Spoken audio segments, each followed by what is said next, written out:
Por nëse partitë të cilat nuk janë në pushtet duhet të sjellin një ofertë të ndryshe, një plan, një program dhe përgjigje për probleme të shumta të qytetarëve, partia që qeveris vendin përpara se të premtojë ëndra në diell, duhet të ballafaqojë çfarë ka premtuar në të shkuarën dhe sa ka realizuar. E duket se kryeministri këtë përballje e bëri me veten e tij, ministrat dhe vartësit e administratës ku numëroi arritjet e shumta të qeverisjes dhe premtimet e mbajtura, në një takim ku nuk ishte asnjë zë ndryshe dhe asnjë gazetar. Do të duhet të ishim edhe ne në dëlir nëse do të kërkonim që punojësit e tij të emëruar t'i dilnin kundër. Prandaj kemi vendosur që këtë përballje me shifra dhe të dhëna të prodhuara nga institucionet që ai drejton ta bëjmë ne. Për herë të parë, qysh se ne kemi marrë detyrën, një qeveri e Shqipërisë ka rritur prodhimin. Pra ka rritur burimet dhe ka rritur kapacitetet prodhuese të Shqipërisë. Kjo ishte fuqia e përgjithshme prodhuese e Shqipërisë. Këneta, ndoshta duke u bazuar edhe te uji vet, premtonte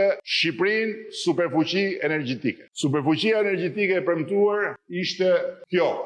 Gjithë ajo shifër lartë është sekretari i parë i sekretarit që u bë pastaj kryetari i partisë opozitare.